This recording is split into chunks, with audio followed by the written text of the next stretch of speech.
গোবিন্দ আমার হোলি লীলা রচনা করেছিলেন, তার মধ্য দিয়ে প্রকাশ পায় শুধু একা গোবিন্দই সর্বশ্রেষ্ঠ নয়, রাধারানী তার পরম পরিপূরক, এবং তার উল্লেখ পাই আমরা লীলা কীর্তনে। আমরা যারা লীলা কীর্তন শুনেছি বা পড়েছি তারা জানি এই হোলি লীলায় কৃষ্ণ তার সখাদের নিয়ে রঙের উৎসবে মেতেছিলেন, কিন্তু সেখানে রাধারানী এই আনন্দ দেখে একটু দুঃখী হয়েছিলেন। কেন দুঃখী হয়েছিলেন? তিনি ভেবেছিলেন আজ বোধহয় যমুনার তীরে তার সখার সাথে, তার প্রাণ সখার সাথে তার দেখা হবে না। কিন্তু তার সখীগণ বললেন, সই আজ নয় আমরা তোর প্রাণনাথের সঙ্গেই একত্রে একসাথে আজ এই হোলি লীলায় মাতব, তাহলে তো আজ আমাদের আনন্দ পরিপূর্ণ হবে। তাই তারা রঙের খেলায় মেতে উঠলেন।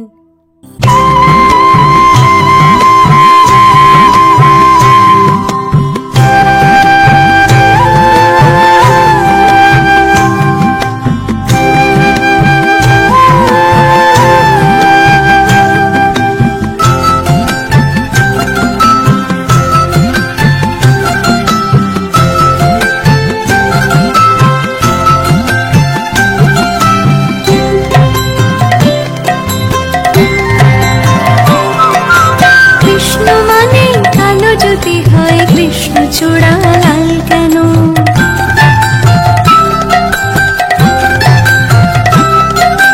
কৃষ্ণ মানে কালো যদি হয়, কৃষ্ণ চূড়া লাল কেন? আগুনে আবির মেখেছে কালা, আগুনে আবির মেখেছে কালা। রাই বিনোদিনী বলে শোনো, রাই বিনোদিনী বলে শোনো।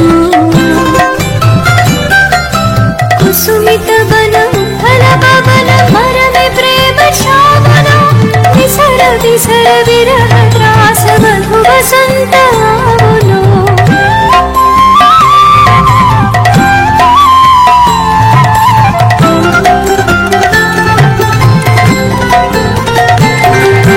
कानुर प्रेयसी राधा যদি হয়, আগুন কেন রাধা চূড়ায়?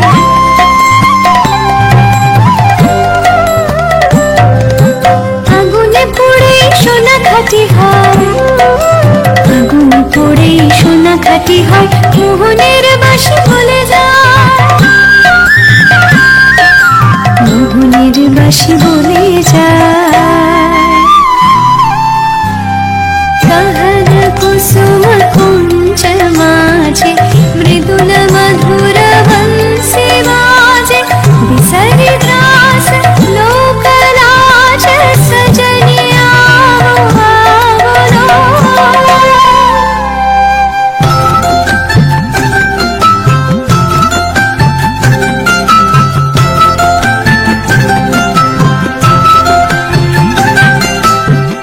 যদি করে ব্রজ বিহারী, ছল কেন করে রাখে? রাধারানী বলে ছলেতে আমার নব নব রূপে বাঁধে। সখী বাঁধলো বাঁধলো ঝুলাইয়া, সখী বাঁধলো বাঁধলো ঝুলাইয়া।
বসন্ত বাতাসে সইব, বসন্ত বাতাসে সইব, বসন্ত বাতাসে সইব, বসন্ত বাতাসে, বসন্ত বাতাসে সইব, বসন্ত বাতাসে।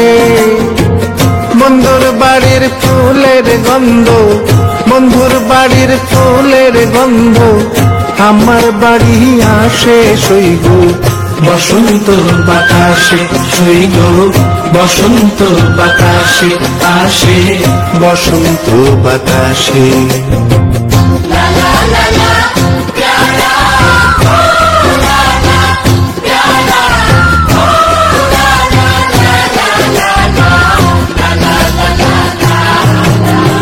বসন্ত বাতাসে সইব, বসন্ত বাতাসে, বসন্ত বাতাসে সইব, বসন্ত বাতাসে।